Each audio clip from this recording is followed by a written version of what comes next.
राज planning commission की जो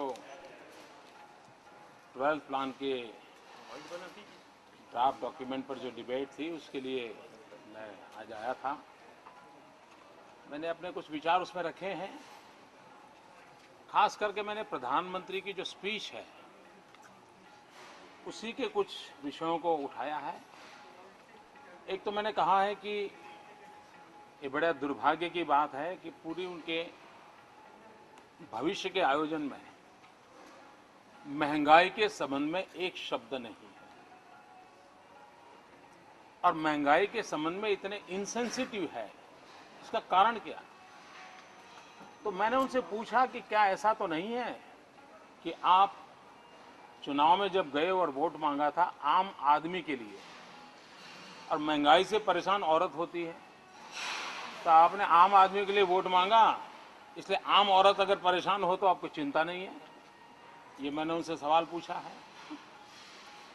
एक बार यहीं पर कांग्रेस का एक बड़ा अधिवेशन हुआ था और सुचिता को लेकर के उन्होंने एक विवेकाधीन जो भी हक है सरकारों के पास उसको सरेंडर करने के लिए कहा था। आपको स्मरण होगा, डिस्क्रेशनरी जो उनके पास होगा उसको सरेंडर कर दे, ऐसा उन्होंने प्रस्ताव किया।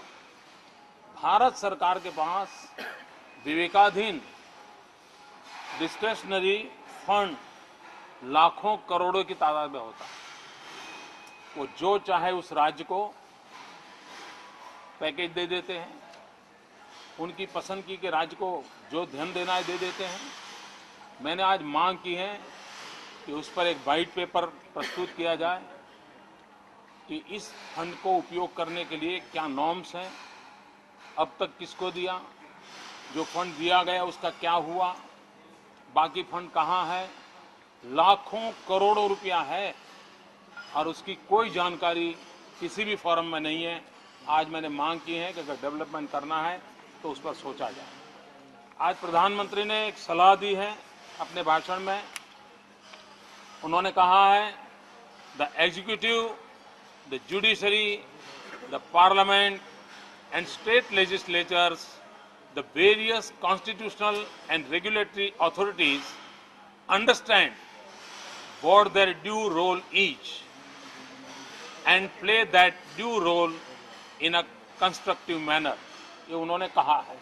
मैंने उनसे सवाल पूछा कि क्या आप गवर्नर को कॉन्स्टिट्यूशनल अथॉरिटी मानते हैं, और आप ये मानते हो कि वो कॉन्स्टिट्यूशनल अथॉरिटी हैं तो ये जो आपकी सलाह है उन्होंने भी माननी चाहिए। ये मैंने उनको सवाल पूछा है आज मीटिंग में। उन्होंने कहा है अपने भाषण में, I urge you chief ministers to work together with the central government to help accelerate the pace of growth and improve the quality of development in our country. मैंने उनसे पूछा कि ये वन वे चलेगा क्या? राज्य तो सेंटर को मदद करे इसके लिए तो आप कह रहे हो, लेकिन क्या सेंटर राज्यों की देखभाल करे, केयर करे? क्या ये टू वे मैकेनिज्म नहीं होना चाहिए? ये उनसे मैंने मांग की है, मैंने सवाल उठाया है। उनके पेज 8 से 11 तक 3 पेज ऐसे उनके भाषण के जो उन्होंने पॉलिटिकल डिस्कोर्सेस दिए हैं और उन्होंने कहा है कि एक बार चुनाव समाप्त हो जाए तब सबने डेवलपमेंट में लगना चाहिए, राजनीति नहीं करनी चाहिए, ऐसा प्रधानमंत्री ने कहा है। Once elections are over and a government is form, the political process works to allow governments to function in a manner where the needs of longer term development do not become hostage to short term concern. मैंने उनको पूछा, क्या आपके केंद्र सरकार के department राज्यों के साथ कम से कम ये मर्यादा रखने को तैयार हैं?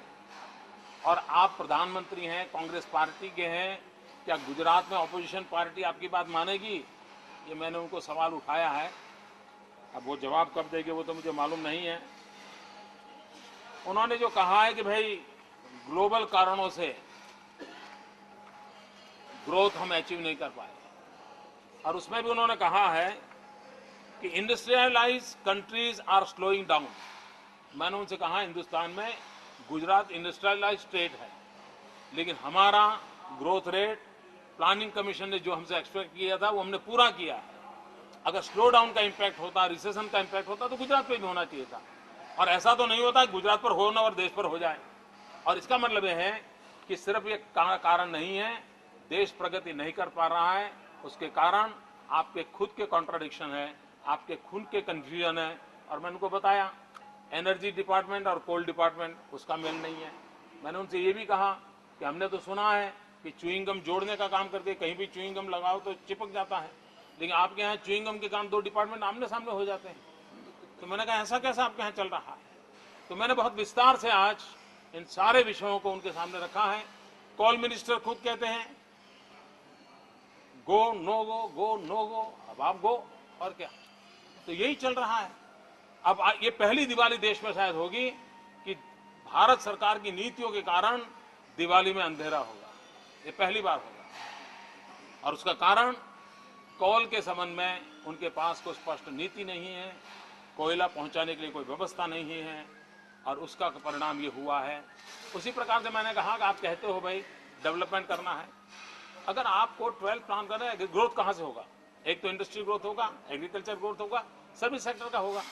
एग्रीकल्चर में अंदर आप लोगों को फर्टिलाइजर भी दे नहीं पा रहे हो। पिछले 7 साल से आप शासन कर रहे हो, 1 किलोग्राम नया फर्टिलाइजर पैदा करने का एक कारखाना आपने लगाया नहीं है।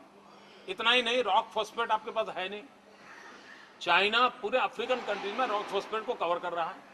भारत सरकार एग्रेसिवली रॉक फॉस्फेट को कवर करे ताकि हिंदुस्तान के किसान को फर्टिलाइजर आप दे सके। मैंने उनसे आग्रह किया है, अगर आप agro infrastructure, agro technology and value addition, इन तीनों विषय में अगर धन खर्च नहीं करते हैं तो आप हिंदुस्तान के एग्रीकल्चर सेक्टर को बढ़ावा नहीं सकते। उसी प्रकार से उद्योग, अगर उद्योग को विकास करना है तो बिजली चाहिए, लेकिन आप कोयला की ऐसी झंझट में पड़े हो कि बिजली नहीं दे पाओगे। बिजली नहीं दे पाओगे तो आप इंडस्ट्री नहीं ले आ सकते, इंडस्ट्री नहीं ले सकते तो जॉब क्रिएट नहीं कर सकते, और आप इकोनॉमी को रन नहीं कर सकते। तो इन सारे विषयों के जवाब उनके 12 प्लान में नहीं है। इसका मैंने विस्तार से उनके सामने आज मेरा अपना बयान दिया है। मेरा लिखित भाषण भी है, लेकिन मैं लिखित भाषण वाला ही बोलता हूं, ऐसा नहीं है और कुछ बहुत भी बोल के आया हूं। एक विषय मैंने ये भी छेड़ा है कि भाई एनडीसी बड़ी या एनएसी बड़ी, कौन पावर किसका? एनएसी के लोग जिस प्रकार की एक ओपन लेटर लिखा है, और 26-32 का जो विवाद चल रहा है, 2632 गरीबी की संख्या घटाने के लिए जो खेल चल रहे हैं, और एनएसी कह दे कि आप इस्तीफा दे दो प्लानिंग कमीशन को, यानी हुई तो अथॉरिटी। इन सारे सवालों को मैंने आज उठाया। Jayalalitha has said that central measures, many of them are fascist.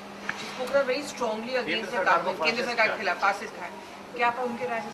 उनके दर्द को समझिए आप। बहुत बहुत धन्यवाद भैया।